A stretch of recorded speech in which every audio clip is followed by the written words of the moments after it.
Então, boa noite a todos. Vamos iniciar o estudo de hoje, não é? O capítulo 16 do livro Libertação.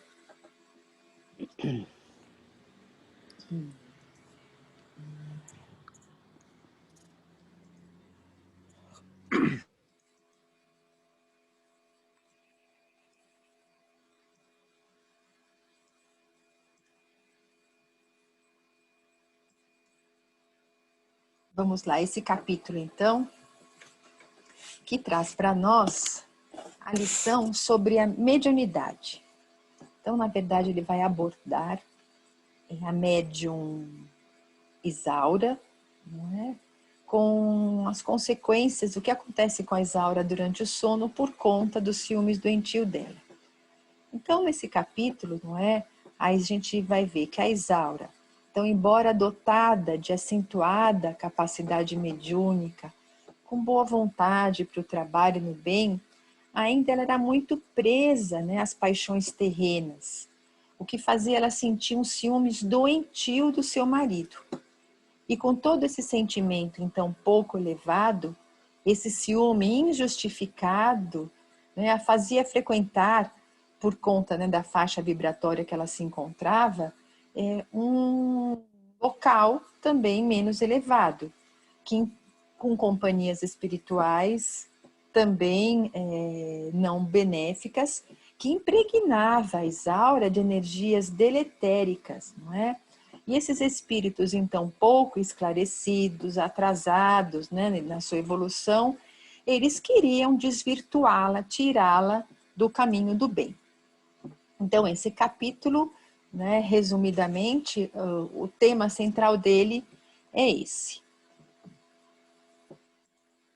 Então, vamos iniciar, né, falando, então, da invigilância da Isaura. Então, o que o André Luiz aprendeu?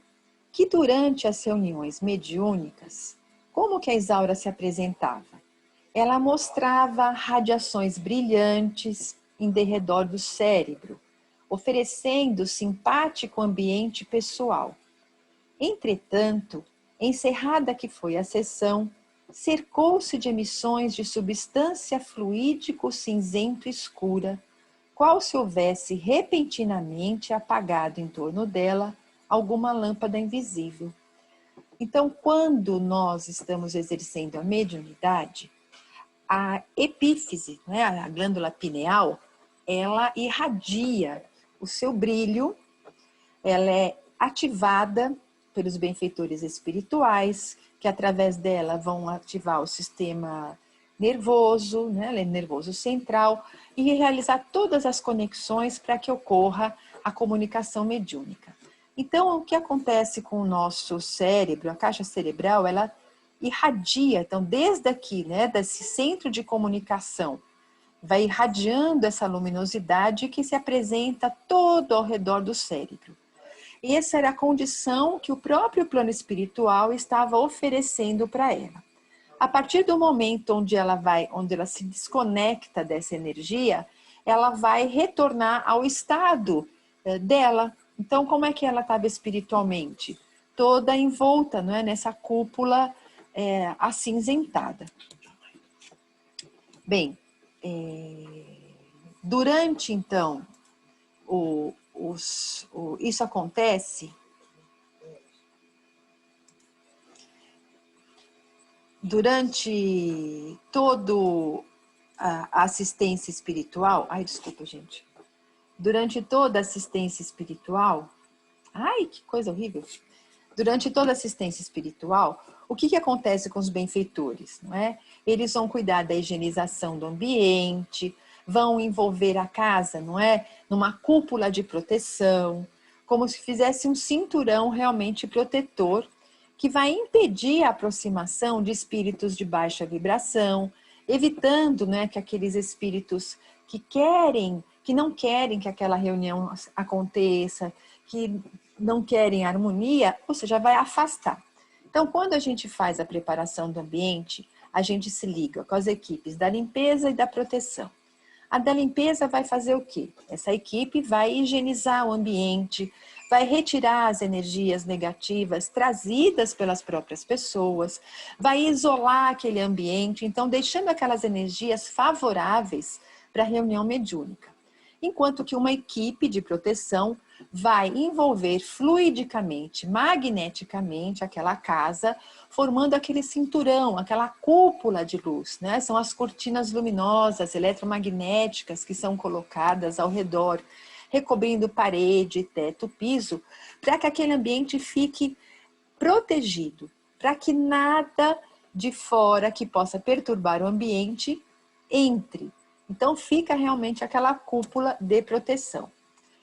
Então, além da proteção do ambiente, né, dessa limpeza no ambiente, os benfeitores vão atuar sobre todos os trabalhadores daquele grupo, especialmente sobre os médiuns, não é? Irradiando então suas luzes, derramando energias sublimadas aonde? No cérebro, ativando, não é? Os canais mediúnicos, para possibilitar então o contato com as entidades elevadas e também, no caso da assistência, como foi falado, dos espíritos sofredores, para que haja então toda uma proteção para que o médium não seja prejudicado com aquelas energias deletéricas daquela entidade em sofrimento. Então, o que acontece? Por esse motivo, não é? O ambiente, então, está altamente espiritualizado, recebendo as irradiações dos espíritos superiores. Com tudo isso, a Isaura, então, ela ficava assim como tivesse isolada, né? Bloqueada das suas próprias emanações e ela deixava emanar do seu cérebro aquelas irradiações brilhantes que estavam sendo ativadas pelo plano espiritual. Agora, então, acabando o trabalho, não é? Acabando, então, findando a atuação daquelas entidades responsáveis por aquela assistência, ela retomou, então, o seu estado vibratório normal, que, como nós estamos vendo pela leitura, não era dos mais saudáveis, não é? Como o próprio capítulo vai relatar para a gente. E aí, então, ela ficou então cercada daquela substância, como foi dito, né? Cinzenta, escura, compatível com a faixa que ela vibrava. Então, a causa, não é, da invigilância dessa médium era o ciúme doentio. Esse ciúme doentio fazia com que ela entrasse em sintonia com os espíritos, então, contrários ao bem.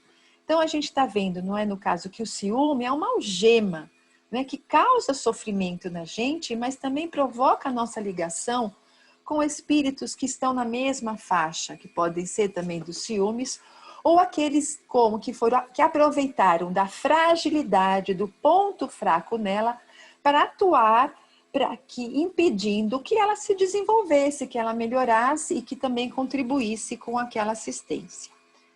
Então, vamos lá, não é? O que nós vamos ter a explicação?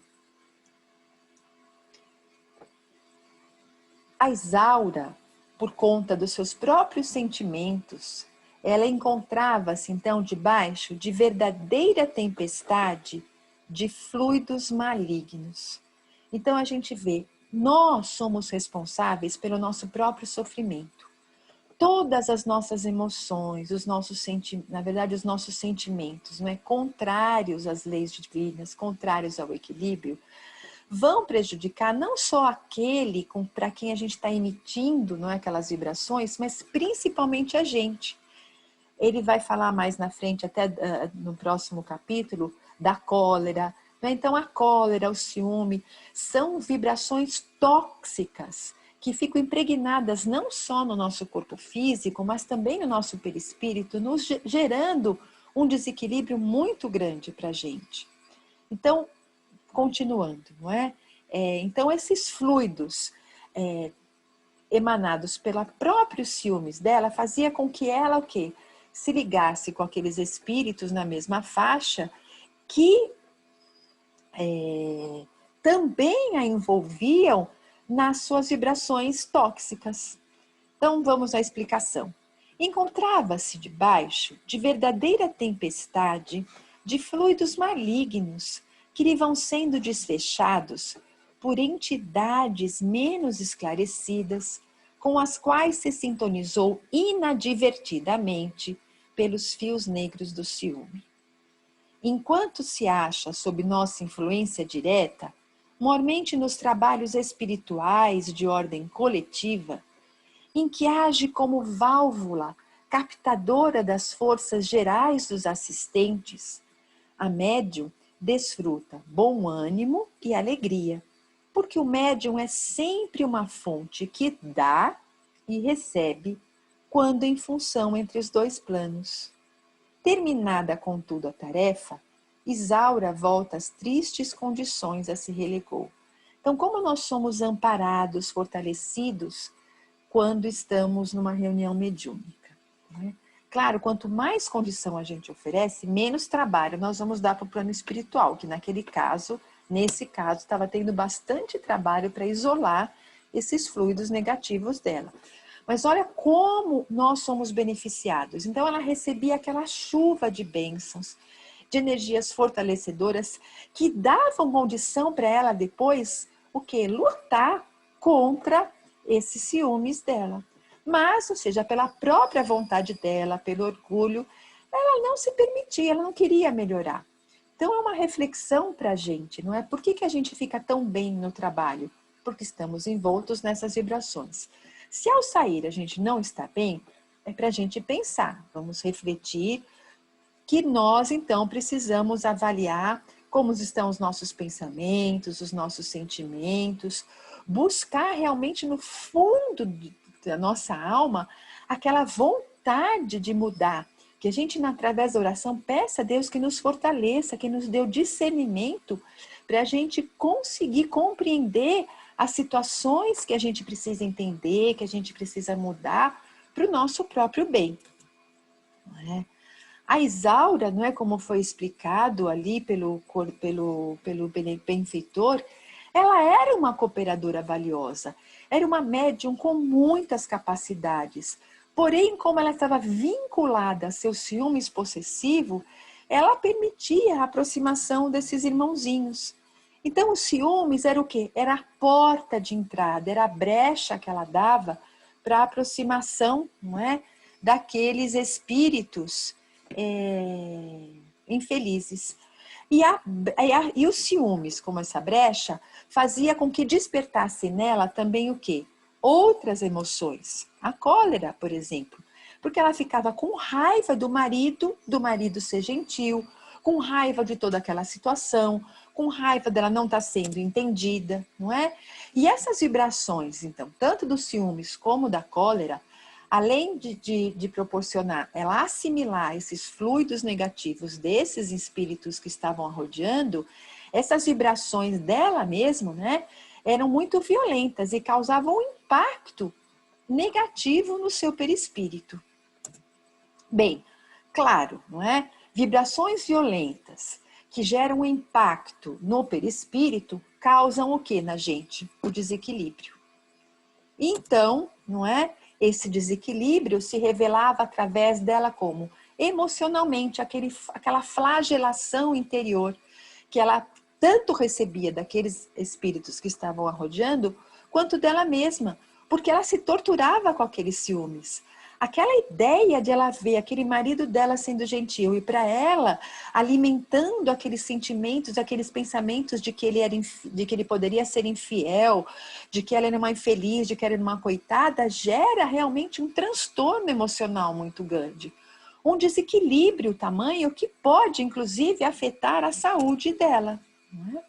E o que os benfeitores nos explicam? Que toda essa situação que vai aumentando faz com que a própria pessoa perca, então, a oportunidade de servir e de elevar-se. Então, por isso é que nós somos responsáveis pelo nosso destino. Né? Nós nos deixamos levar pela nossa inferioridade, com esse nosso desequilíbrio, e perdemos a grande chance da gente melhorar e da gente fazer o bem. Então, esse alerta, não é? Para que a gente esteja atento ao nosso comportamento, a observar como nós estamos reagindo, e mesmo que o marido dela fosse infiel, a gente não deixar se levar por esses sentimentos que causam o desequilíbrio na gente, né? Ora, nós todos temos o livre arbítrio. Portanto, nós somos livres para pensar, para sentir aquilo que a gente quer. Os benfeitores querem o nosso bem. Vão atuar para que a gente possa encontrar o equilíbrio. Vão nos inspirar, vão nos dar bons conselhos, mas eles têm um limite de atuação, não é? A Isaura, ela se entregava voluntariamente ao sofrimento. Ela parece que ela se comprazia, então, nesse sofrimento, nesse ciúme doentio. Ela se sentia incompreendida, ela se sentia uma criatura boa, mas que estava sendo desprezada. Então, aquele sentimento de vítima, ela se comprazia desse próprio sentimento. Então, por conta de voluntariamente ela estar assim, ficava mais difícil a ajuda do plano espiritual. E aquela incoerência, não é? Ela se sentia angustiada, sentia essas energias prejudicando-a, pedia então por conta disso a ajuda dos benfeitores espirituais, mas ela pedia aquela ajuda, mas como ela se comprazia ainda nessa situação, veja bem, a ajuda não era realmente aquela ajuda assim que ela pedia com aquela força, né, do seu coração. Não passava nela a possibilidade dela estar errada. Então, por conta dela se comprazer nessa situação, não é? Os seus pensamentos estavam em outra conexão. E ela, então, não conseguia captar, não é, aquela informação. Então, isso fica muito claro no trecho onde diz, não é, que a Isaura reclama-nos concurso ativo nessa noite, pois cada servo acordado para o bem, quando se projeta em determinada faixa de vibrações inferiores durante o dia, marca quase sempre uma entrevista pessoal para a noite com os seres e as forças que a povoam. Então, o que ele quer dizer isso? Ora, ela pede a nossa ajuda, mas durante o dia inteiro, os pensamentos dela giraram em torno dos ciúmes. Ela fica se remoendo, se corroendo, dando ouvido a esses irmãozinhos que querem desvirtuá-la. Ela estabelece essa sintonia. Quando ela vai dormir, ou seja, ela vai continuar, os seus pensamentos vão continuar sintonizando no foco, no objetivo, na preocupação dela. Então, isso nós já vimos no começo do livro, quando o Saldanha dizia que o foco, a preocupação dele era tanto com a família, que ele não conseguia dar ouvidos aos benfeitores que queriam auxiliá-lo.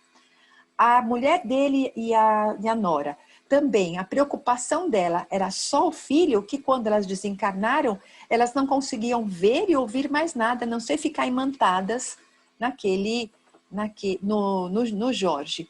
E aqui também, ela vivia só em função de cultivar esses ciúmes doentio, que à noite, você veja, ela até chegou a ver, não é, como nós vamos perceber mais lá na frente, o próprio benfeitor, mas ela se deixa enganar por aqueles irmãozinhos que querem a desvirtuar. Né? Então, vamos lá.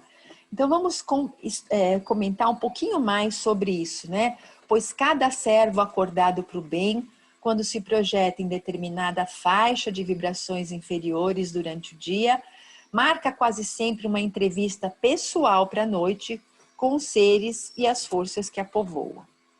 Então, as nossas companhias, vamos repetindo que é para frisar bem, que as nossas companhias espirituais, durante o período em que nos libertamos parcialmente do corpo físico, são definidas pelas vibrações que mantemos em estado de vigília, ou seja, quando estamos acordados. Então, quando durante o dia vibramos em faixas inferiores, ao nos deitarmos para o sono físico, levamos conosco as energias inferiores que delas emanam. A consequência, então, será que ao desprendermos-nos do corpo físico, né, do veículo físico, Nós vamos ao encontro daquelas entidades que povoam essas mesmas vibrações inferiores que mantivemos durante o dia e com as quais nos deitamos. Por isso a importância da gente orar e vigiar. Claro que durante o dia a gente tem aqueles momentos de tensão, de angústia, temos os altos e baixos, mas nós já temos condições de perceber uma situação dessa. Vamos fazer um pensamento positivo, vamos fazer uma prece e falar: ai meu Deus, me ajuda a sair desse estado, tá tão difícil para mim, eu tô me deixando levar, mas que eu consiga me libertar. Então vamos pegar um trechinho do Evangelho, uma mensagem edificante, vamos ouvir uma música feliz, vamos colocar uma palestra para ouvir, para mudar esse nosso padrão mental. E assim a gente vai se habituando a entrar numa outra frequência, não é? E esse capítulo mostra o quê? Que o bem incomoda, não é? Nós já estamos vendo nesse livro todo que o bem incomoda aqueles irmãozinhos que ainda cultuam o mal, que ainda não aceitam Jesus, que ainda não se renderam ao amor. Então eles se sentem incomodados, eles não querem eles não conseguem, pela sua vontade, sair desse caminho, e querem então impedir com que os outros também prossigam no bem, não é? Então tem aqueles que por ignorância fazem isso, aqueles que por maldade querem que o mal domine o mundo, então vão impedir com que o bem prevaleça. Então o que acontece, não é? Todos aqueles que têm o bem, que lutam para melhorar, para aprender, vão ter, sim, a influência dos espíritos que não querem que ele progrida. Não é? Poxa vida, mas eu estou querendo fazer o bem, quero melhorar e ainda vou ser assediado? Sim, nós já falamos isso, não é? E aquele que não está nem aí vai ser assediado pelas suas próprias emanações, mas não vão receber aquela influência para impedir a caminhada dele. Só aquele que quer melhorar, que quer caminhar, vai ter essa influenciação. Porém, cabe a nós criarmos aquela cúpula para que eles não se aproximem. Então aqui é bem claro, não é? Quando eles dizem que enquanto a criatura é vulgar e não se destaca por aspirações de ordem superior, as inteligências pervertidas não se preocupam com ela. No entanto, logo que demonstre propósitos de sublimação, apura-se-lhe o tom vibratório, passa a ser notada pelos característicos de elevação e é naturalmente perseguida por quem se refugia na inveja ou na rebelião silenciosa, visto não conformar-se com o progresso alheio. Não é para a gente ter medo, mas é para a gente então já ficar feliz, porque ao mesmo tempo que esses vão querer atrapalhar o nosso caminho, essa nossa disposição em melhorar, em crescer, em aprender, em servir, vai abrir portas para a gente, para que venha também ao nosso encontro uma legião de benfeitores, de espíritos amigos que torcem por nós, que querem o nosso crescimento, que vão nos amparar. E se a gente oferece condições como orando, vigiando os nossos pensamentos, estudando, nós vamos então o quê? Conseguir nos desligarmos, nos desviarmos dessa influenciação negativa. Então vamos dar ouvidos para o bem.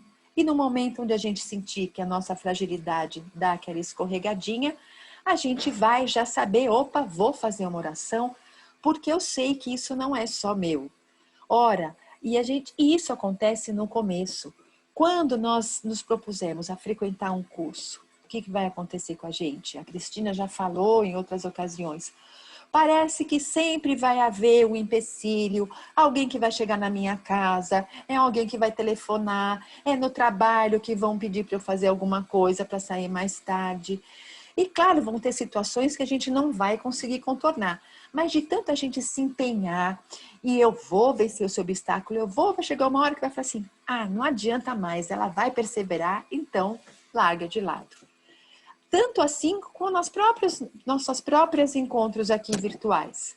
Às vezes a gente se propõe a fazer esse curso virtualmente, vão aparecer também empecilhos que vão querer impedir a nossa participação. Mas a gente firme e perseverante, a gente vai conseguir, porque nós não estamos sozinhos. Nós temos uma legião de benfeitores amigos que estão nos impulsionando, e quando a gente abre o coração para essa ajuda, pode ter certeza de que eles vão fazer tudo para nos amparar. Mas o primeiro passo é nosso. Então vamos lá. O que acontece, né, no desprendimento pelo sono? Então, a situação daquele casal, não é? O senhor Silva, o dirigente daquela reunião mediúnica, e da Isaura.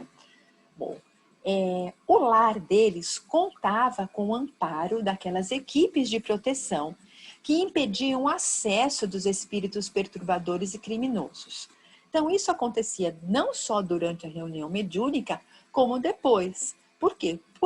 Pela própria condição espiritual do senhor Silva, pelos seus pensamentos, pelas suas orações, não é? Então, aquilo permitia com que aquela ajuda continuasse no plano espiritual.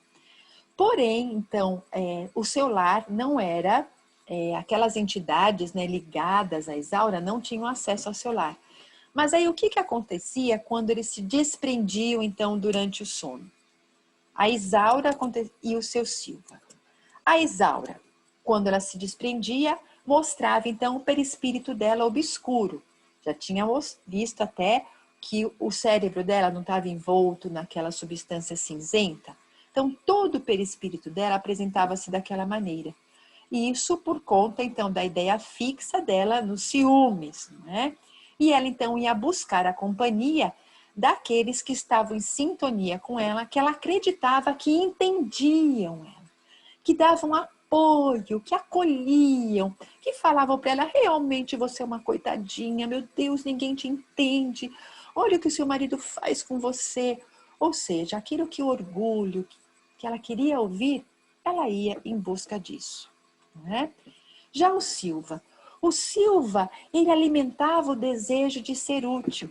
E esse desejo de ser útil, essa conexão, não é, com a espiritualidade superior, permitia com que à noite ele fosse, com os benfeitores espirituais, participar de reuniões de estudo. Não é? Então, enquanto os dois recebiam o mesmo amparo, não é, durante a assistência espiritual, porém cada um tinha o seu livre-arbítrio de agir e ir para onde quisesse. A Isaura, por essa situação dela, ela não assinalava a presença dos benfeitores espirituais. Porém, ela percebia as vibrações mentais, ela percebia a vibração, né, daqueles benfeitores. Mas ela, assim, ficava muito difícil. Ela entrava mesmo em sintonia com aqueles que queriam desvirtuá-la. Né? E os benfeitores, em respeito ao livre-arbítrio, né, eles ficavam ali, né, afastados, só observando. Por quê? Todos nós temos o nosso livre-arbítrio para agir de acordo com a nossa própria vontade. E os benfeitores viam o quê? Que eles tinham que respeitar essa vontade dela. Então, agindo no próprio benefício dela, eles estavam ali afastadinhos. Por quê? Porque ela iria ser uma agressão para ela, o contato, né, mais intenso com eles. E vamos à explicação.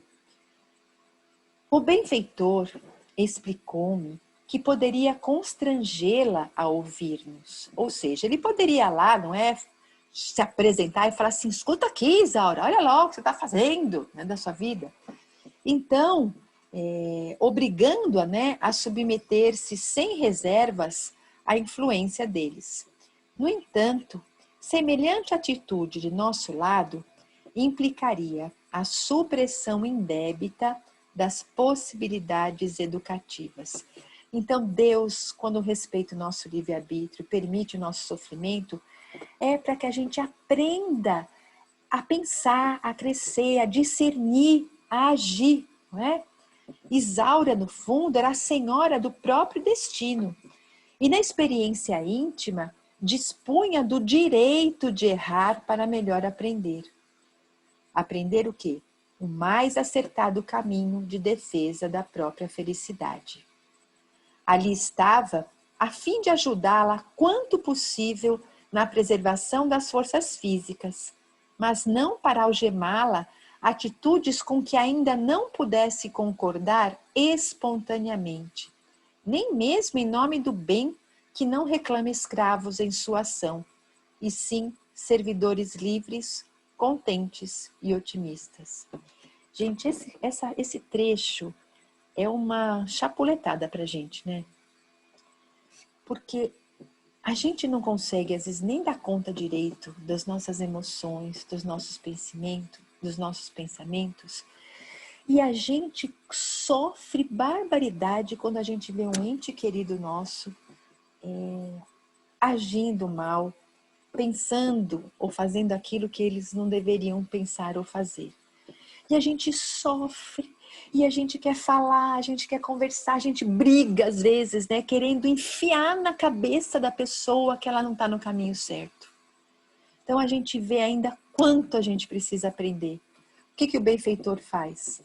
Está olhando, está vendo que a gente está sofrendo, mas respeita nosso livre-arbítrio, respeita a vontade, sabe que aquilo vai gerar um sofrimento e a gente vai acabar aprendendo um dia, não é? Ou seja, eles não vão agredir a gente porque sabe que por mais que vai falar, não vai entender. E a gente já vê isso na prática. Quantas vezes a gente fala e a pessoa parece que entendeu, mas não entendeu nada. E quantas isso também não acontece com a gente? Quantas vezes será que também já falaram com a gente e a gente não deu ouvidos? E agora a gente está começando a ouvir, não é? Então a gente tem que ter assim, essa sabedoria, né, para a gente, que ainda é tão difícil, mas é o aprendizado que a gente vai ter. Né?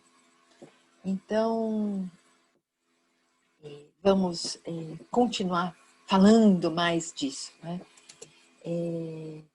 Então, o benfeitor, o que ele vai falar? Não é? Que assim, mesmo sendo para o bem dela, a gente não deve forçar ninguém a fazer o que não deseja. O livre-arbítrio, então, é sempre respeitado. Né? E por quê? Porque a gente só vai aprender quando a gente faz isso espontaneamente, quando a gente se sentir livre e feliz por fazê-lo. Esse é o caminho do aprendizado. Por isso que os espíritos nos deixam livres para a gente fazer o que a gente quer. Porque o bem é uma conquista de cada um de nós e não é uma imposição. A pessoa pode até fazer obrigada, mas aquilo não vai surtir o efeito e ela vai voltar ao que ela era, não é? Então, o bem é conquista, não é imposição. Nós somos responsáveis pelas nossas escolhas, não com as escolhas do outro. E a gente sofre tanto ainda com isso, não é? Então, o que é o aprendizado? É aprender a respeitar a escolha dos outros. Ai, gente, é difícil pra caramba, né? Como a gente tem que se esforçar. Ai, como é difícil. Nossa senhora, conseguir, se eu consigo, ai, muito pouco. Ainda eu sofro demais com isso. Então, vamos lá. Aquela senhora, efetivamente, ela detinha extensas possibilidades no serviço aos semelhantes. Caso quisesse perdê-las temporariamente, outro recurso não nos cabia, senão o de entregá-la à corrente da própria vontade, até que um dia conseguisse ela própria despertar em plano de compreensão mais alta. Sabia a saciedade que o marido não lhe era propriedade exclusiva, que o ciúme tresloucado só poderia conduzi-la a perigosa situação espiritual. Ela não ignorava que a palavra do mestre exortava os aprendizes ao perdão e ao amor, para que os companheiros mais infelizes não se projetassem nos despenhadeiros fundos da estrada. Entretanto, se os seus desígnios se demorassem na linha contrária ao roteiro que o plano superior lhe havia traçado, só nos restaria deixá-la circunscrita aos círculos da mente em desânimo ou em desespero, a fim de que o tempo lhe ensinasse o reajustamento próprio.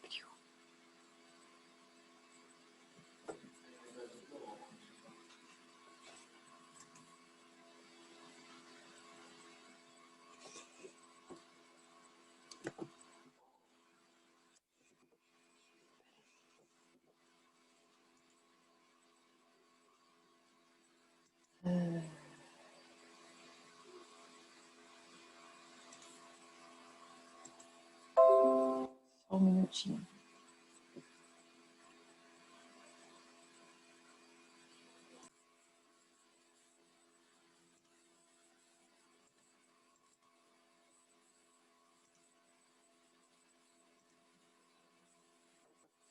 Então vamos, né? Então, nós somos responsáveis, né, pelas nossas escolhas e o plano espiritual estava lá para ampará-la quando ela precisasse.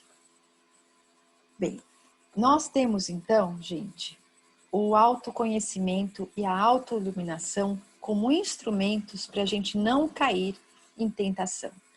Eles disseram, olha, ela já sabe o caminho, mas ela está escolhendo ouvir esses ciúmes doentio que ele tem, não é?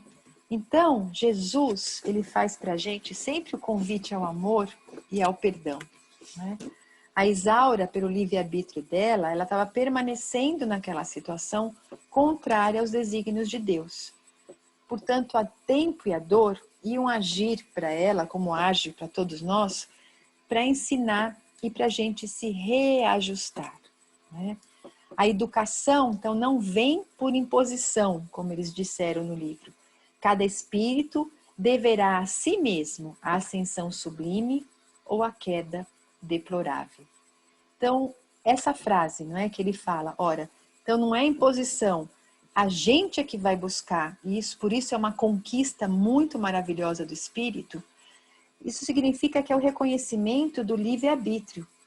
E nós temos esse livre-arbítrio a partir do momento que, como princípio inteligente, a gente ingressa no reino nominal e a gente ganha, né, de presente o livre-arbítrio. E aí a gente se torna um espírito, né, com E maiúscula. A partir de então, cada um de nós passa a ser responsável pelo próprio destino, para nossa ascensão ou para nossa queda. É por isso que o benfeitor, então, afirma que a educação não pode ser imposta. Para ser duradoura, ela tem que ser conquistada, ser fruto mesmo da nossa transformação moral, para que ela tenha o mérito de ser alcançada. Por isso que o trabalho, né, de autoconhecimento, de autoiluminação, é a base da nossa evolução. Já estava lá no templo de Delfos, né, que o Sócrates visitava e tem aquela placa, né? Conhece-te a ti mesmo. E ele divulgou esse ensinamento do autoconhecimento para a nossa autoiluminação. E dentro, né, ali no Evangelho, segundo o Espiritismo, na introdução ao Livro dos Espíritos, Kardec traz para a gente esse autoconhecimento de Sócrates, mostrando assim que a gente tem que se conhecer, saber das nossas possibilidades, dos nossos defeitos, se amar apesar de todos os nossos defeitos e saber que somos capazes de mudar, né? Então, esse autoconhecimento, essa busca, não é, da autoiluminação, que é o grande objetivo da nossa encarnação. O que é a gente, então, modificar os nossos sentimentos, as nossas emoções? Dar qualidade para isso, para que a gente não sofra. É aprender com as nossas escolhas. E a gente só aprende assim, errando, acertando. É essa conquista que nos deixa, então, muito feliz de ver do que a gente foi capaz, não é? E toda, né, a psicologia moderna, a psicologia transpessoal, que vai ser cada vez mais divulgada, que Joana de Ângeles divulga em todos os seus livros da série psicológica, trazem para a gente esse apelo do auto-amor, do autoconhecimento, da autoiluminação, como esse instrumento mesmo das nossas conquistas da nossa melhora. Né? O orgulho, né, de Isaura, então, permitiu que ela fosse enganada pelos embusteiros que se passavam por benfeitores. Então, a gente vê, olha, se nós estamos passando por uma situação onde estamos permitindo extravasar aquelas emoções, aqueles sentimentos que são contrários às leis divinas, então, o que é o ciúmes? O ciúme está na base o quê? Do egoísmo, da posse, não é? A posse dela achar que ela é dona do marido. Ora, isso é contrário às leis de Deus. O amor liberta. Então, se a gente percebe que os nossos sentimentos estão nos levando para esse outro lado, significa que a gente tem grande possibilidade de entrar em desequilíbrio. Então, a Isaura, sabendo de tudo isso, ela não teve o discernimento. Ela achava que ela tinha razão em estar sentindo ciúmes, não é? Porque ela era uma infeliz. Ora, tudo isso não é a base do orgulho que está sendo levada? Então, isso deixou ela cega. Né? No Evangelho já está lá que o orgulho e o egoísmo são as chagas da humanidade. Ou seja, são essas duas âncoras que prende a gente. E por conta disso, ela se deixou completamente enganar. Ou seja, aquele que era benfeitor, ela aceitou como um espírito que estava querendo prejudicá-la, e aqueles irmãozinhos ali infelizes eram os lobos em pele de cordeiro, não é? Então ela se deixou dominar principalmente por dois malfeitores, inimigos sagazes do serviço de libertação espiritual. Então aqui no capítulo eles dizem, ora, eles eram ainda espíritos inferiores, não desejando o bem da humanidade, se compraziam no mal, extremamente inteligentes, perspicazes, e foram o quê? Observando o ponto fraco dela, chegaram no ponto fraco dela, massageando o seu orgulho, conquistando então a simpatia e o acolhimento dela. Não é? A intenção deles era o quê? Intoxicar os pensamentos de Isaura. Ora, ela mesma já estava se intoxicando por conta desses ciúmes doentios. Então, eles estavam fazendo com que aflorasse ainda mais esse sentimento. Ela ia ficar cada vez mais intoxicada, cada vez mais envolta nesses pensamentos negativos, dando condições para absorver esses fluidos negativos e se convencendo, portanto, então, de que ela não seria uma boa trabalhadora pela situação dela, não é? Essa abordagem dele só foi permitida pela empatia que ela ofereceu, que os próprios sentimentos delas ofereceram, não é? Então, como é que foi essa abordagem? Não é? A gente viu essa empatia. Eles mostraram piedade pela situação que ela acreditava viver. E aí a gente vê quando ela diz, ai, meu amigo, não é? E como clamou a interpelada, visivelmente satisfeita por encontrar alguém que lhe associasse as dores imaginárias e infantis. Então, o Senhor também sabe, né? Ah, então você está vendo como eu estou sofrendo, né? Como eu sou infeliz. Então, veja bem, eles foram bem assim, ardilosos. E então esses embusteiros diziam o que ela queria ouvir. Né? Então respondiam, estão atrás aqui, não é? Falaram, ah, o senhor também sabe, né, o que eu estou passando. Como não? Sou um dos espíritos que a protegem e sei que o seu esposo lhe tem sido desalmado verdugo. A fim de ajudá-la, tenho seguido infeliz por toda parte, surpreendendo-lhe as traições aos compromissos domésticos. Sim, gritou molestada, essa é que é a verdade. Sofro infinitamente. Não existe nesse mundo criatura mais desventurada que eu. Reconheço a extensão dos seus padecimentos morais, disse o espírito. Vejo-lhe esforço e o sacrifício, e não ignoro que seu marido eleva as vozes nas preces, através das sessões habituais, para simplesmente acobertar as próprias culpas. Por vezes, em plena oração, entrega-se a pensamentos de lascívia, fixando senhoras que frequentam o lar. Gente, olha isso assim, olha o absurdo, como se algum espírito protetor fosse capaz de fazer uma coisa dessa, não é? Essa aqui, a vítima, ela é o quê? Essa médium, ela estava sendo vítima da fascinação dos espíritos ardilosos. Fascinação é um dos graus da obsessão. A obsessão começa simples, depois ela entra na fascinação, onde a pessoa já perde o discernimento. Ela, então, assim, com o conhecimento que ela tinha, ela deixou para trás e ela estava o quê? Fascinada, aceitando as sugestões daqueles espíritos, sem passar mais pelo crivo da razão. Totalmente entregue que ela estava pelo seu amor próprio ferido, pelo seu orgulho, se deixando levar pela vítima e pela autopiedade, não é?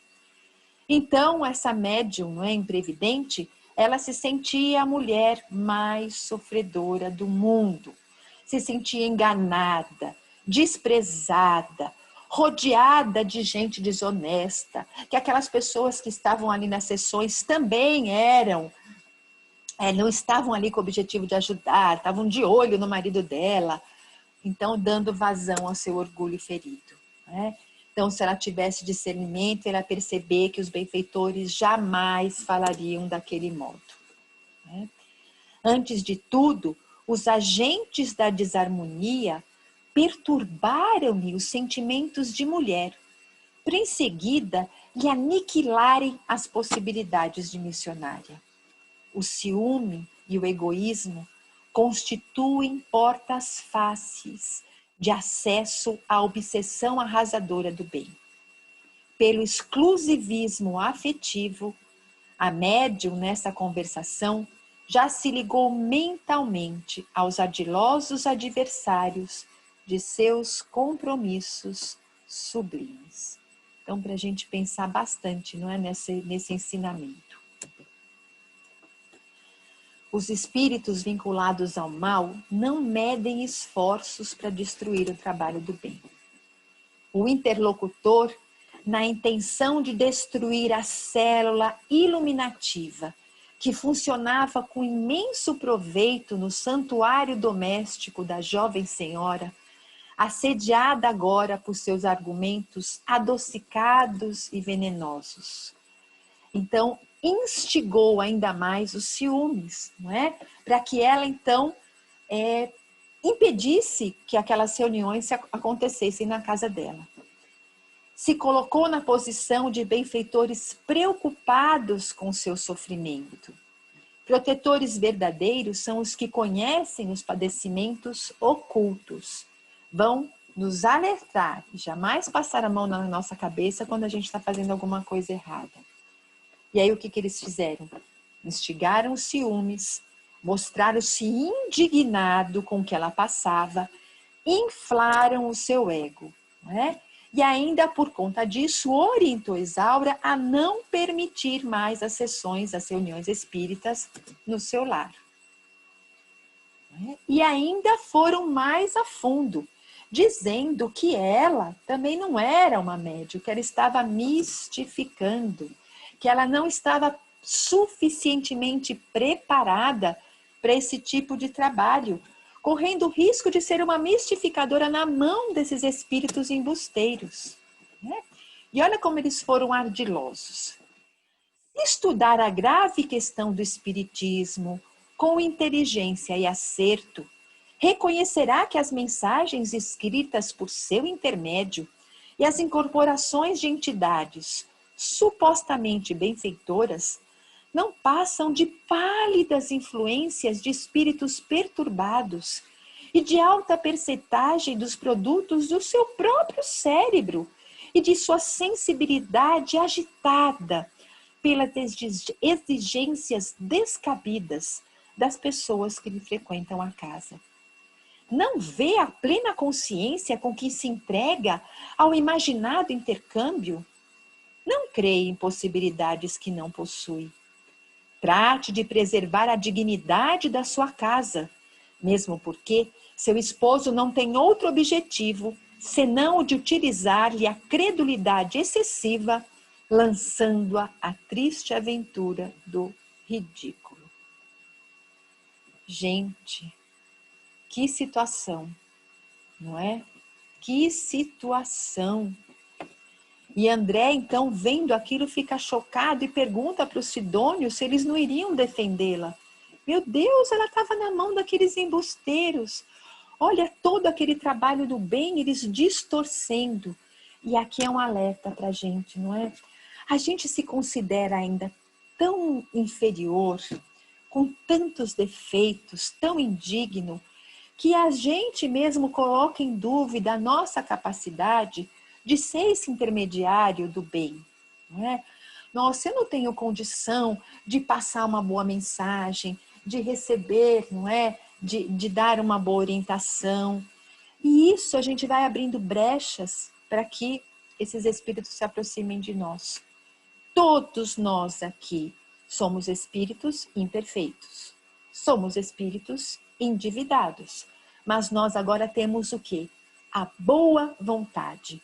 Nós, já nessa encarnação, a gente veio com esse propósito de melhorar, de auto-iluminar, de autoconhecer. E Jesus conta com cada um de nós. É o pouquinho de cada um de nós que vai fazer com que a gente consiga ajudar alguém. Se a gente esperar sermos completamente iluminados para fazermos o bem, nós vamos demorar muito para chegar lá. Jesus conta com a pequenez de cada um de nós. Jesus sabe da capacidade de cada um de nós. Então não vamos nos colocar em dúvida. A gente vai ter dúvida, a gente vai falar, meu Deus, sou eu, não sou eu, é meu, não é meu. Mas vamos superar isso tudo e vamos falar, Senhor, eu me entrego nas suas mãos. Eu vou estudar, eu vou me preparar para eu ser digna desse trabalho. E ora, assim como eu trago coisas ruins, o que é o misticismo, o animismo? Não, eu também tenho coisas boas dentro de mim. E os benfeitores vão aproveitar o que eu tenho de bom para que eu também possa botar para fora. Então, a gente se colocar à disposição dos benfeitores amigos, perseverar e saber que a nossa contribuição é pequena, mas é feita com muito amor, a gente pode ter certeza que a gente não vai se deixar enganar. E que Jesus e que Deus aproveita da colaboraçãozinha pequena de cada um de nós. Então, nenhuma colaboração é insignificante, né? Não vamos deixar ela se deixar iludir e se deixar depreciar, né? Então, o André então perguntando, né, que se não vão defender ele, o que o Sidônio responde? Ora, o que fizemos há poucas horas no culto da prece e do socorro fraternal, se não prepará-la à própria defensiva?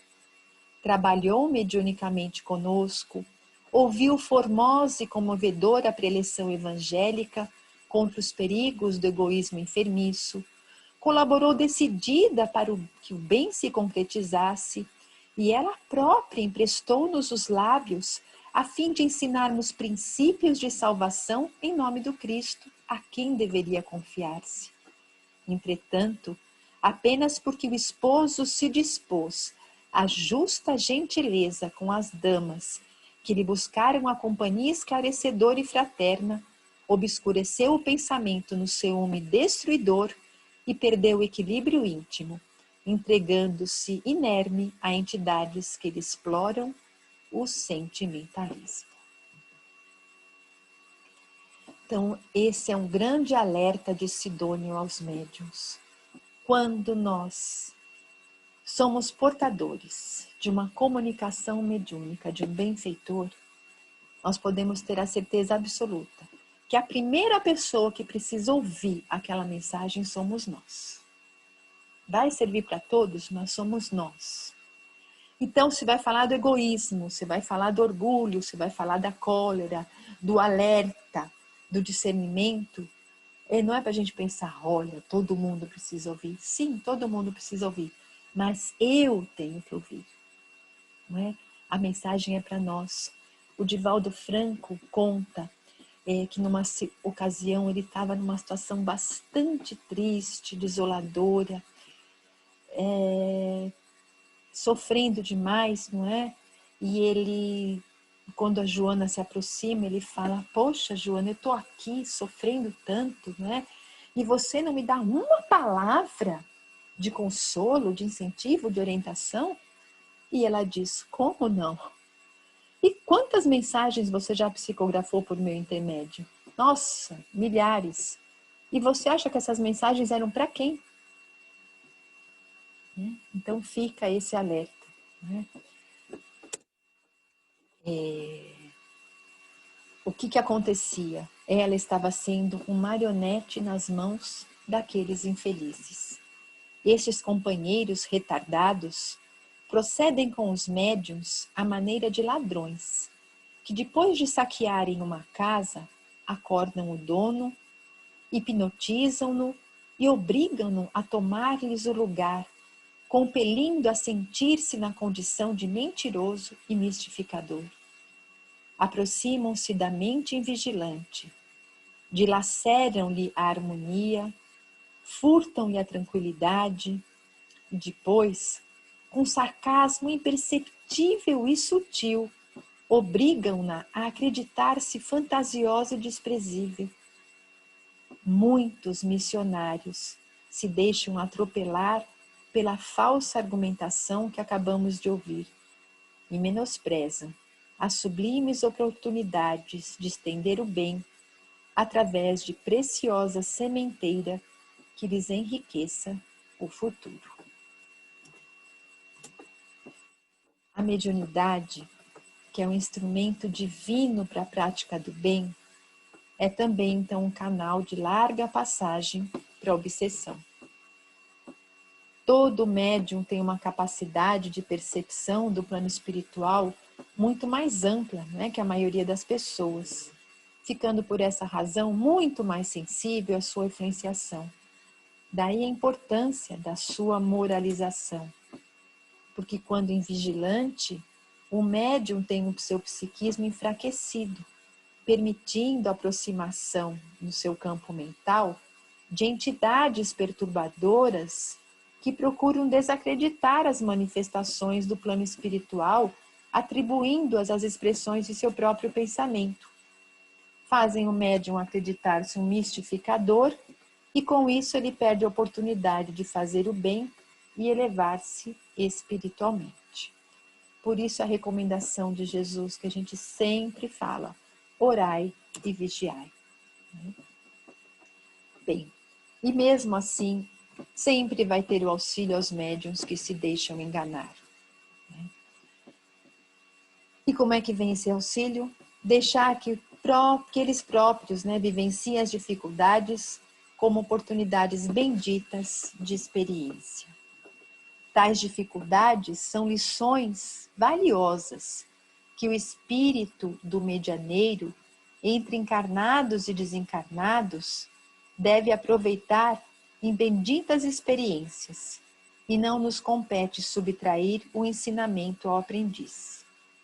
E o Sidônio ainda diz: enquanto um trabalhador da mediunidade empresta ouvido a histórias que lhe lisonjeiem a esfera pessoal, disso fazendo condição para cooperar na obra do bem, quer dizer que ainda estima o personalismo inferior e o fenômeno acima do serviço que lhe cabe no plano divino.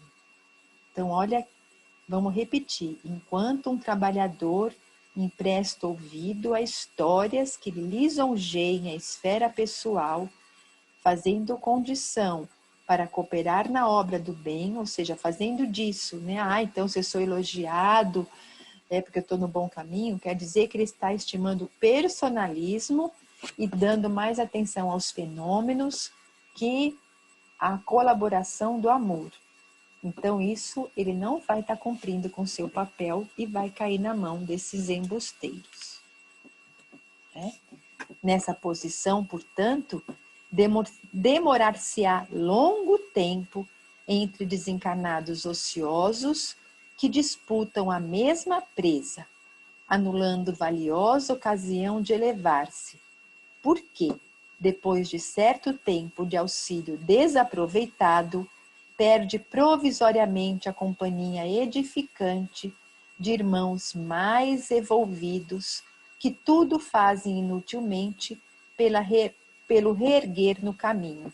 Então eles ficam de longe, mas chega uma hora que não tem mais condição de se aproximar, não é? Então, provisoriamente, vão perder a companhia desses benfeitores queridos, não é? Então, o que acontece? Esse médio cai vibratoriamente no nível moral a que se ajusta, convive com as entidades cujo contato prefere e acorda mais tarde, verificando as horas preciosas que desprezou. Isaura, portanto, estava nessa condição. Hipnotizada, ela aceitava todas as orientações dos falsos benfeitores. Ao ver Sidônio, foi convencida por eles de que era uma ilusão, um vício mental. Sidônio, então, tenta auxiliá-la. E o que ele faz? Vai até lá o curso onde o Silva estava presente e pede que ele retorne ao corpo para ajudá-la, despertando-a, né, daquele pesadelo. E ele envolve, não é, Silva, quase o incorporando, para que ele conversasse com a esposa. Então, mais uma vez, ela ia ser chamada, né, à realidade. E aí, através, então, do Silva, vai lembrar a Isaura da fé, do amparo dos benfeitores espirituais, da sua importância, né, da contribuição mediúnica. E Isaura está tão fascinada, né, envolvida por aqueles espíritos embusteiros, que ela fala que tudo aquilo é uma farsa. E Silva, então, inspirado por Sidônio, conclui que ela caiu nas malhas, né, dos nossos infelizes irmãos que te conduzem ao purgatório do ciúme terrível. Mas Jesus nos auxiliará no oportuno reajustamento. Com o milagroso concurso das horas, pacificaremos a mente da servidora respeitável, mas exclusivista e invigilante. Volta ao teu círculo de trabalho e guarda o ensinamento desta noite. Então, muito triste para o marido perceber isso, mas ele firme na fé iria ter certeza que ele ia conseguir, junto com o amparo espiritual, auxiliar a nossa companhia. Então, antes da gente ir para as questões de estudo, eu gostaria que vocês falassem das suas considerações, se tivesse algum comentário a fazer que a gente não fez, alguma pergunta que a gente não vai, que não está naquele rol das questões para a gente estudar.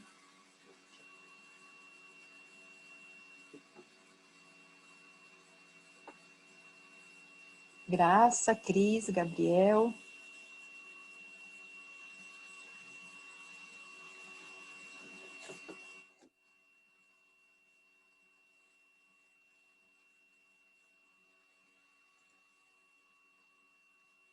Não? Bom, a primeira questão a gente falou, né, e durante o nosso estudo, mas eu quero ver se está claro então para vocês, né? Por que a dona Isaura, quando trabalhava, mostrava radiações brilhantes ao redor do cérebro, mas ao encerrar a reunião, ela emitia aquela substância fluídica cinzenta escura, né? Por que isso aconteceu?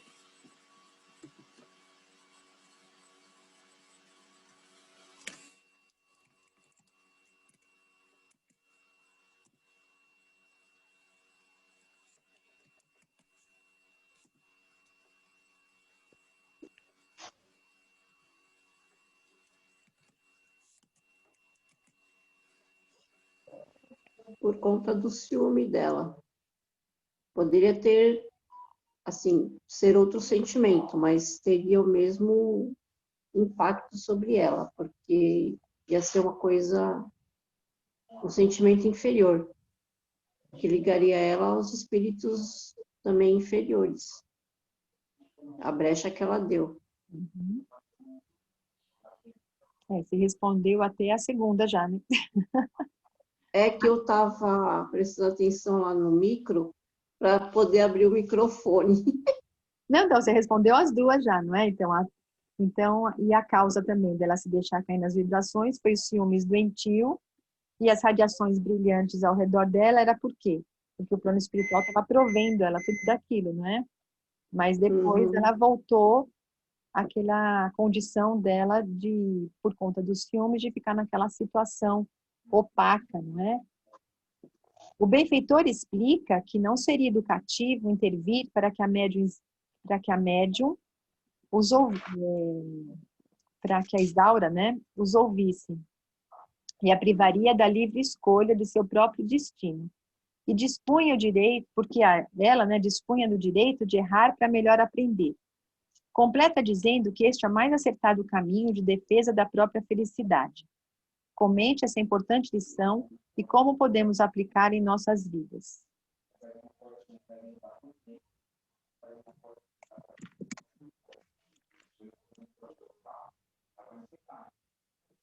Alguém fez essa? Aqui é porque eles respeitam o nosso livre-arbítrio, e aí a gente vai. Porque nós não estamos prontos para ouvir, para entender, para aprender, não é? Por isso que os benfeitores espirituais não interferem na nossa vida, né?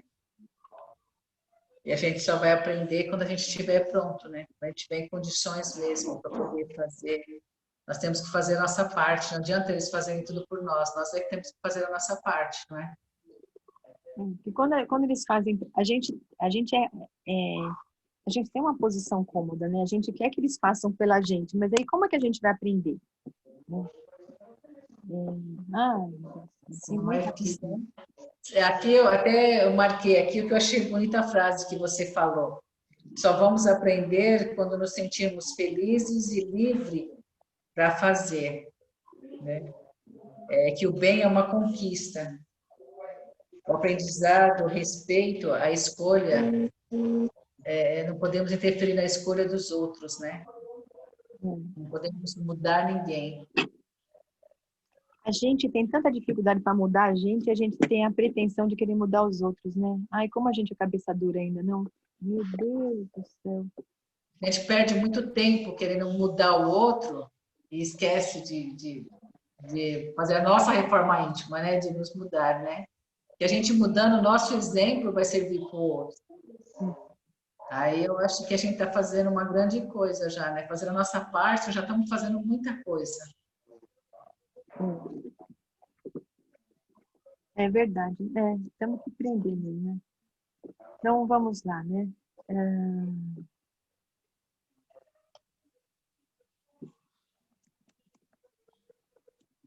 Ciúme é uma emoção que merece extremado cuidado de nossa parte. Conforme a orientação do benfeitor amigo, Dona Isaura sabia que o marido não lhe era propriedade exclusiva. Como nosso Mestre Jesus nos ensina a agir frente a situações como essa?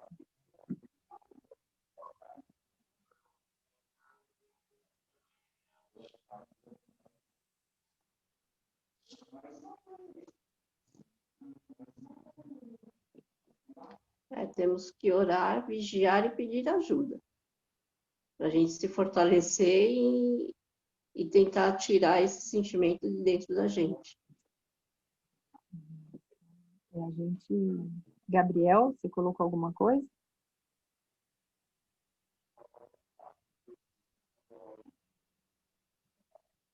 Olha, o ciúmes é o amor torto, né? Quer dizer, Jesus ensinou a gente a amar e quando a gente ama, a gente quer o bem do outro. Mas aí, quando a gente ama, a gente quer o bem do outro com a gente, né? Então, é esse aprendizado mesmo do amor, ainda assim, sem vinculação com a posse, não é? Com o egoísmo. E é o que a gente está caminhando, né? Para aprender. E os ciúmes, tem casos de ciúmes que já é patológico, é doença mesmo, né? Quer dizer, por trás, a gente sabe que com a reencarnação, a gente vê, se nós trazemos esse sentimento, assim, exacerbado, esse ciúmes patológico, provavelmente por trás, né, tem uma insegurança, vivências de vidas traumáticas no passado que levaram a criatura a ter esse tipo de comportamento. Mas a gente sabe que isso não é bom, nem para a gente, nem para quem está ao nosso redor. Então, a recomendação de Jesus, não é? É aprender a amar e a se libertar. Então, o que é essa reforma íntima? Essa autotransformação, né? Essa autoiluminação. A gente não vai conseguir arrancar os ciúmes, mas é entender que isso é o quê? É uma insegurança, é uma posse, e a gente vai despertar coisas boas na gente, e aquilo vai, então, desaparecendo, né? Ficando só na nossa história ali de que um dia a gente teve um desequilíbrio, né? Nesse aprendizado do amor. Mas é essa oração mesmo constante, é rogar muita força a Deus, porque, claro, não deve ser nada fácil, né? Você ter... A gente sente ciúmes, mas não esse ciúmes patológico. E já quando sente, é uma coisa que vem, né? A gente... Aquela coisa das emoções, elas surgem assim, né? É muito rápido, é um vulcão, né, que entra em erupção. Então, é esse autoconhecimento que é o trabalho mesmo da nossa vida daqui até a eternidade, né? Vamos à próxima? Bom, a Graça já falou, né? Educação não vem por imposição, cada espírito deverá a si mesmo, a ascensão sublime ou a queda deplorável. Ela falou só um pouquinho da educação, né? Alguém gostaria de falar um pouquinho disso?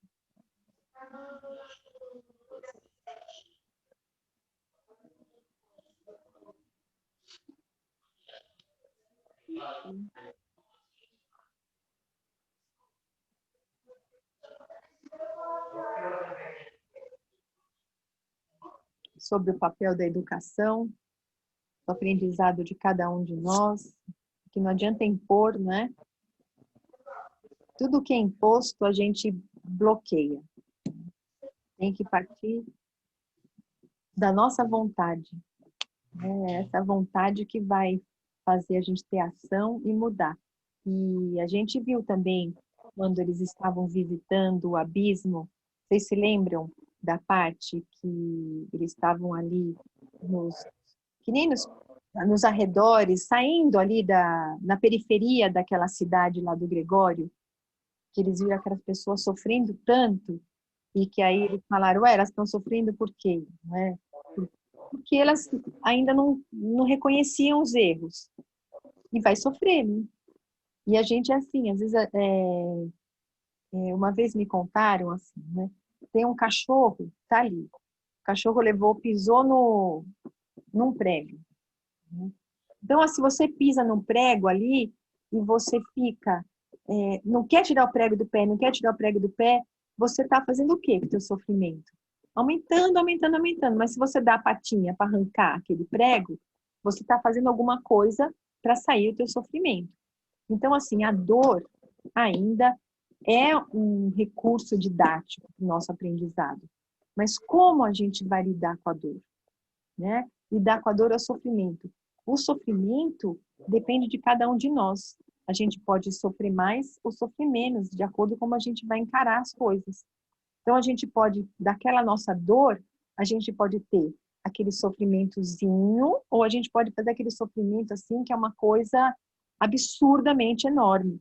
Então, vai depender da gente. Entra a famosa, né, inteligência emocional. Como que nós vamos lidar com as situações que a gente está vivendo. E isso é um treino que não é nada fácil, porque a gente vem de encarnações e encarnações habituados a esse agir assim de sopetão, né? De não pensar e vomita tudo e fala o que pensa, o que sente e sem refletir. E agora a gente está começando a aprender que nós precisamos prestar atenção nas nossas emoções, que o grande desafio da encarnação é aprender a lidar com as nossas emoções. E aí a gente vai, né? Esses primeiros passos que a gente está dando, com toda certeza, estão sendo muito importantes para a nossa vida. Nós, né? Nossa existência de espírito, nós espíritos, né? Esses seres imortais que temos aí tanto tempo pela frente para aprender. Mas sem esse primeiro passo ia ser difícil. E a gente conseguiu dar esse primeiro passo, com toda certeza. Não é? A gente pode... Hoje eu li uma mensagem no Facebook lá do Biluca, que eu não sei se é mais ou menos assim, né? Quer dizer, a gente pode ainda não ser aquela pessoa que a gente quer, né? Que a gente almeja, que a gente imagina, né? Espiritualmente. Mas com certeza a gente já é melhor do que a gente já foi. Então vamos deixar isso como incentivo, né? Nós estamos longe ainda, né? De chegar, né, lá de um espírito puro. Temos muitas etapas a percorrer, mas com certeza nós já para trás já superamos muitas coisas nessa existência. E num levantamento de uns 2 anos atrás, mais ou menos, foi feita uma pesquisa entre os brasileiros, e nessa pesquisa foi detectado que assim, 10% da população faz um trabalho voluntário, se dedica ao bem. Gente, é pouco, não é? É muito pouco. E se a gente for pensar, cada um de nós que está aqui, a gente se dedica ao bem. A gente sai da nossa casa para levar o consolo, para trabalhar no serviço social de distribuição de cesta básica, ou fazendo alguma... se eu não posso ir, eu faço uma campanha para arrecadar, ou eu contribuo né, com alimento, ou eu contribuo de alguma maneira de fazer o bem. Então, a gente é uma parcela já bem pequena da população. Então, se a gente for olhar por isso, é para a gente ficar feliz de ver, meu Deus, eu consegui, né? Eu posso ter me proposto a fazer tanta coisa aqui, mas assim, um pouquinho eu já estou conseguindo. Então, com certeza, a gente já é melhor do que as outras experiências que nós já tivemos em vidas anteriores. Porque hoje a gente aceitou seguir Jesus, está se esforçando, porque a gente está se esforçando bastante, porque não está sendo fácil, né? A gente está estudando e a gente está se empenhando em fazer o bem. Significa que a gente está seguindo o caminho correto. A gente dá as nossas desviadas, né? Dá umas tropeçadas, mas essa faz parte da trajetória. Mas a gente continua firme ali, pedindo para Jesus, ó, meu filho, segura na nossa mão e vai, né? Porque a gente está engatinhando. Então, é motivo para a gente ficar feliz, sim. Né? E então, a gente está mesmo, essa educação a gente está conquistando, a gente não está mais sendo imposta para a gente. E para finalizar, então, não é? De que forma, não é? Em qual momento os mentores espirituais prestaram auxílio a Dona Isaura?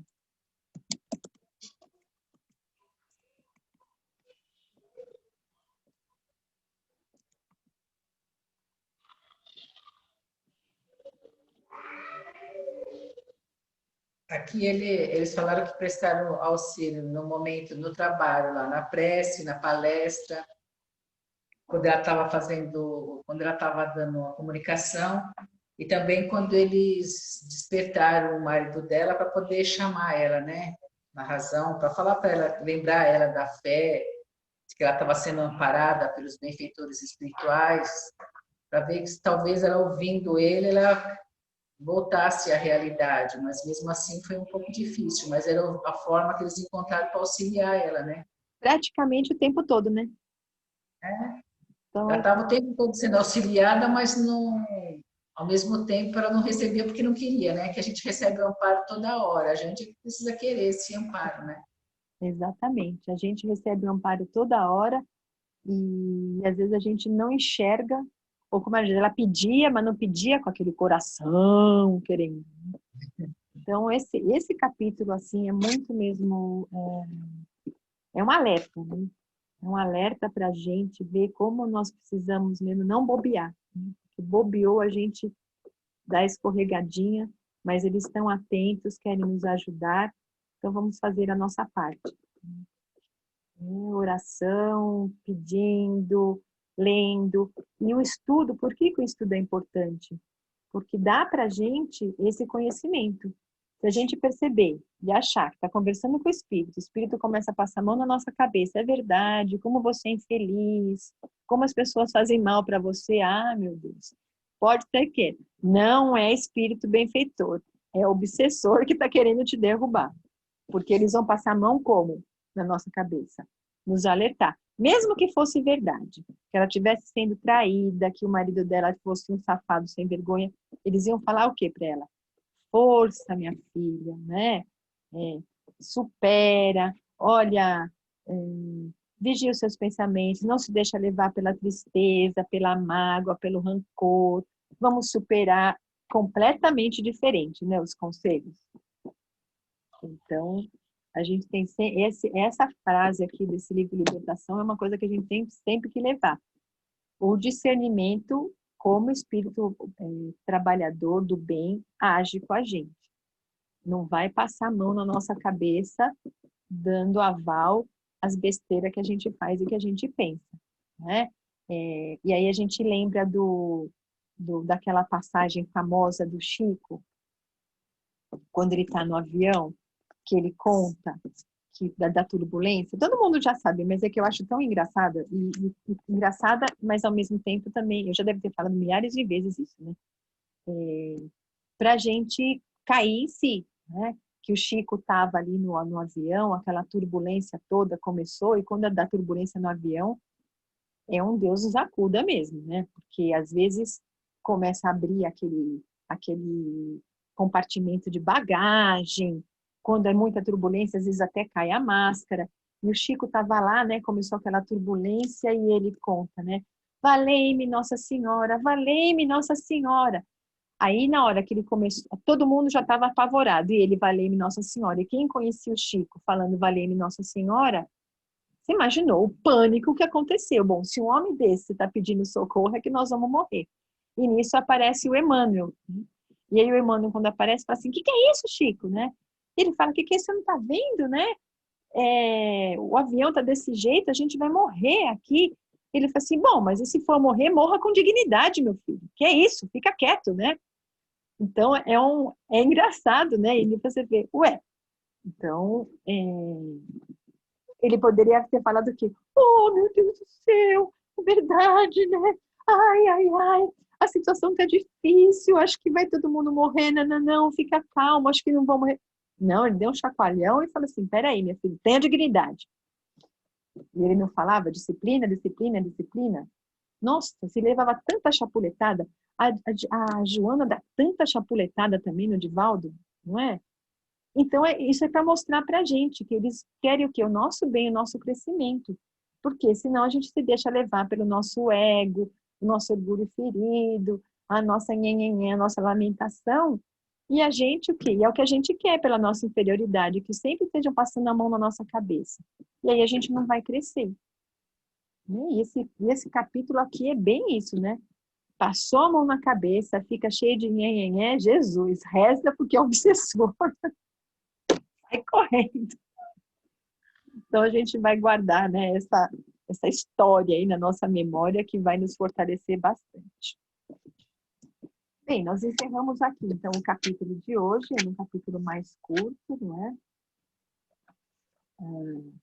Na próxima semana nós vamos no capítulo 17 ver bastante interessante como já a casa, né, deles se transforma a partir desse auxílio que eles tiveram nessa reunião mediúnica, e como um lar que tem oração, ele é um lar que tem uma luz e muitos são socorridos nesse momento.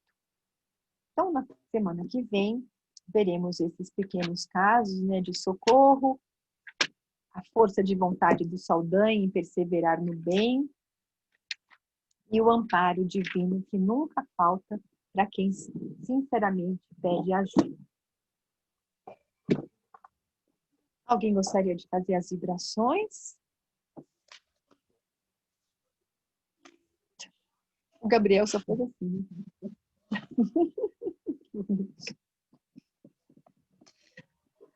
ninguém?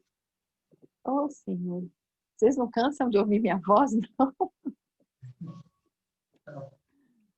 Então, vamos fazer o nosso encerramento.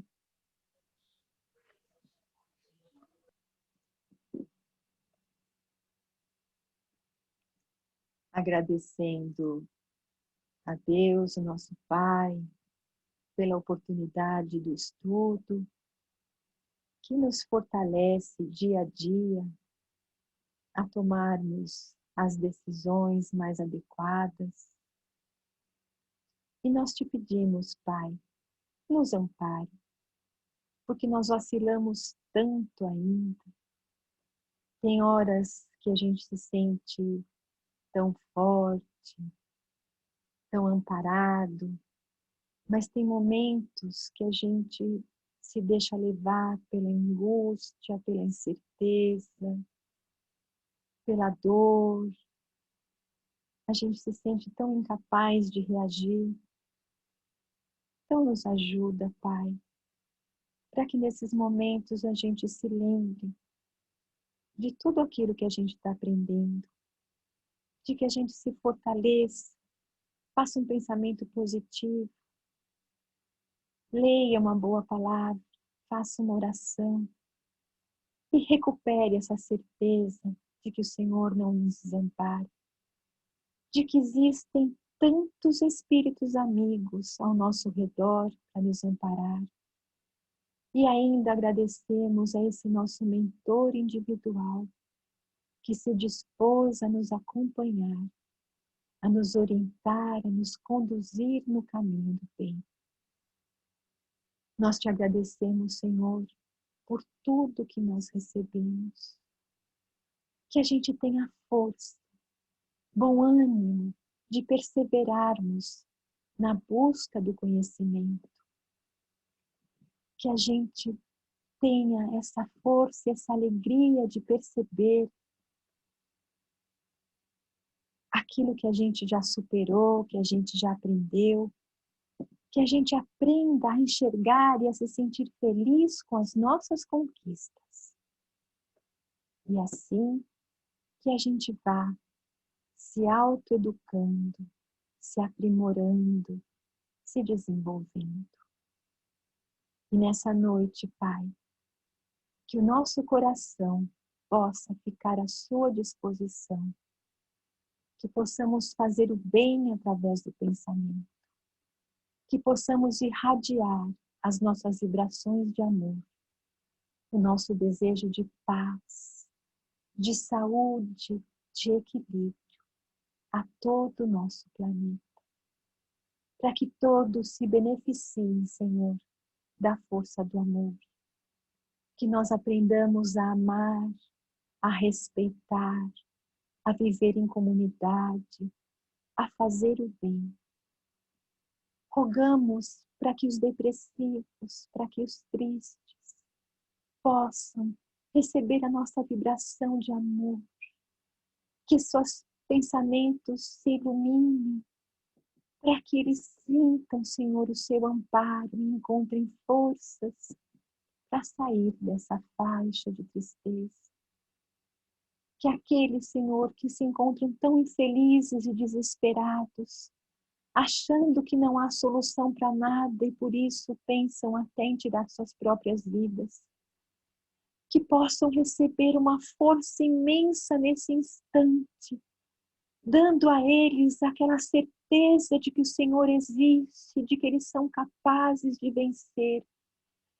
Que pessoas possam ser colocadas no seu caminho para orientá-los, para darem a mão, para que eles acreditem e superem esses momentos difíceis. Vibrar fortalecimento e perseverança aos trabalhadores do bem, para que continuem levando, Senhor, a palavra amiga, o alimento, o auxílio necessário a todos os necessitados. Que as religiões consigam cumprir com o seu papel de levar o ensinamento do amor a todos os corações. Vibrar, Senhor, pelo nosso querido céu, que retornará no próximo mês à atividade do A2, que todos já sejam envoltos em fortalecimento e que essa casa possa acolher com muito amor todos aqueles que estiverem presencialmente, mas também amparando seus trabalhadores, colaboradores, frequentadores em suas necessidades, para que continuem, Senhor, recebendo através das palestras virtuais, dos estudos online, o amparo e o fortalecimento necessário para os seus corações. E te rogamos, Senhor, as vibrações de saúde a todos os doentes. Te rogando a todos aqueles que estão retornando à pátria espiritual, que sejam acolhidos no seu amor, que possam aceitar, Senhor, o seu retorno e despertem com serenidade. Te pedimos, Senhor, por cada um de nós, por nossos lares, por nossos familiares, que possamos perseverar no aprendizado dos ensinamentos das tuas leis, dos ensinamentos que o Mestre Jesus nos trouxe. E que assim, Mestre amado, possamos, a cada dia, sermos melhores do que já fomos. E em nome de Deus, de Jesus, que possamos nos despedir envoltos nessas vibrações de amor e de paz.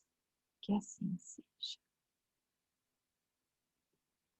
Então, até a próxima semana com o nosso estudo, que tenhamos muita luz no nosso caminho, que Jesus nos fortaleça, para que possamos nos educar e vencer, né, todos os desafios que a vida nos oferece como um presente para a gente provar que nós somos capazes.